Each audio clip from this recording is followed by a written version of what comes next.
That is the issue we're discussing today, is the whole, so I mean that's a wash for a second, but I'm just trying to understand the sensationalism.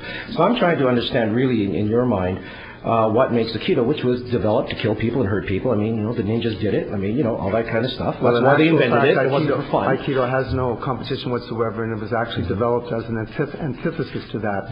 But it is a combat sport of sorts, is it not? It is not a combat sport of any kind. We're not a sport. What about karate? Are you against karate? No, not as long as it's done in an amateur way, where there's there's still in the amateur level, right?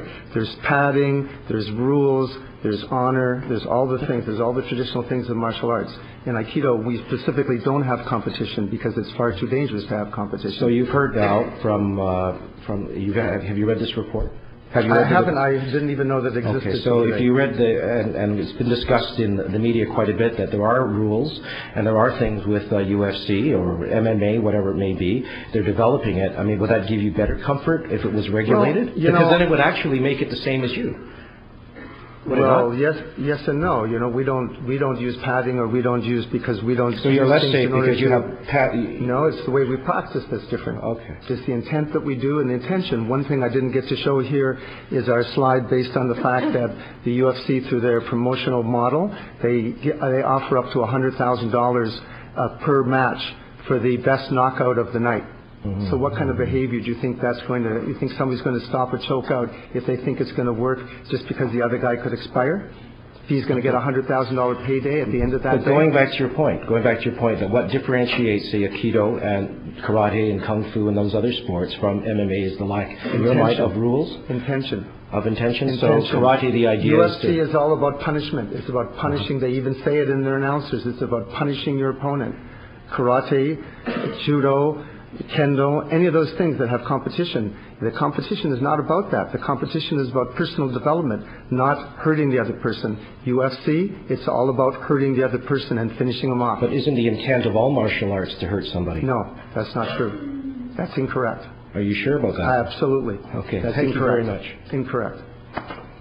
Okay. Thank you, Councillor Jang. We have Councillor Woodsworth next. Councillor Woodsworth. Thank you very much for coming before us. I think it is appalling that the public hasn't had a chance to properly review this document, which we were only given yesterday afternoon. And I think clearly the Stratcom has done a polling about this, that people have told me some information from that polling. So I was glad to see that somebody else in the North Shore has done it. And obviously the federal government has not seen fit to change the criminal code. The provincial government still hasn't changed the provincial code. So I'm just wondering, you brought up something that I hadn't heard, that actually the fighters get a bonus of $100,000? Up to and even more. Up to and even more for the best knockout or the best chokeout of the night or the best submission of the night. It happens every time. Every UFC fight, the best knockout gets up to $100,000 on top of what they get. Okay, so where do you think that incentive is going to take them? So there's a lot of money involved with this sport, because I still haven't been able to get an answer. That's the whole issue. That's the whole issue about all of this. The UFC drives so much, the economics of it drives so much value into the money proposition. Even you guys are considering it in order to make money for the city, which everybody understands. It's all driven by economics. That's the issue with it. And in terms of the people having concussions and stuff, I don't understand this, where the origin of these studies and so on. But if you look at the practices of what they do, the slamming the heads down, no protection, no helmets, nothing, that it's going to lead to concussions. And guess what? We're going to be the ones paying for them in a socialized medical system. We're going to be the ones paying for their long-term rehab and care. Look at the information in the New Yorker magazine just last month. There was a whole expose about all these NFL guys who are not only dying prematurely, but when they take a look at their brains look like 80-year-old Alzheimer's patients. And if you don't think that's going to keep going with the motivation of that kind of money and that kind of incentive and that kind of motivation, it's really awful. It's the antithesis of martial arts. It runs the other way. Thank you. As someone who's done Tai Chi for many years, I agree there are different forms that one can use. But you talked about Vancouver being the #1 city in the world, and that this would take away from that. Obviously, that's taking away an economic benefit. I wonder if you could elaborate. Well, like I said, I'm not a forensic economist. I don't know what these things cost at site, but, I do have a marketing background, so I understand, franchise development, right? And you've got, Vancouver has such a high profile, especially with the Olympics. It has such a positive profile. Why in goodness name would you want to discount or bring that level down and have the UFC be the follow along to the Olympics? It's just not in the same level. It's not on the same ethical level. So why do you think the province hasn't regulated this?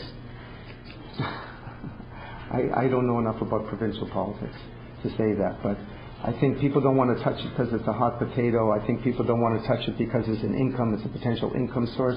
And I think that people feel like, well, somebody wants to, if you want to beat each other up and as long as nobody dies from it, I guess it's okay. But I'll tell you, the fact that UFC hasn't had a major incident yet is only a matter of time.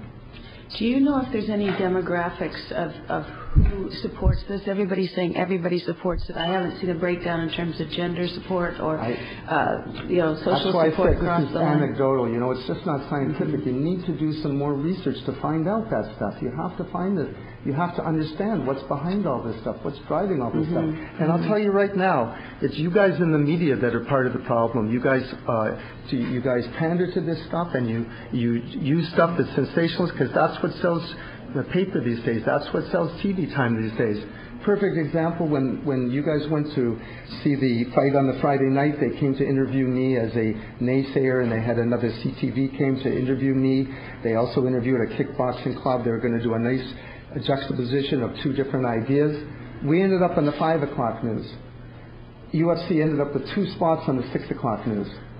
If you keep doing that, then that's why this stuff is coming up, because the media over-sensationalizes it. They build on this stuff because they have such little, everybody's struggling to gain audiences now and to gain an audience share, that they have to go for the most provocative stuff, and they don't give equal play to the other side of the coin, and that's what I'm trying to represent today. So do you have any comment on the social cost, where everybody's driving a narrow definition of economic viability? What are the social costs to things like this? The social cost is going to be people coming up who think that martial arts is about UFC and not about all the other things, including Tai Chi, including tea ceremony, including all the things that are part of Budo, the traditional martial values, right? Budo is a martial way, right? It's not a system of fighting, right? The true traditional martial arts are about a way of living, right? So that's the social cost. You're going to have kids growing up that the way to settle arguments is punch somebody in the face. Thank you. Thank you, Councillor Woodsworth. Those are your questions. Thank you. Thank you.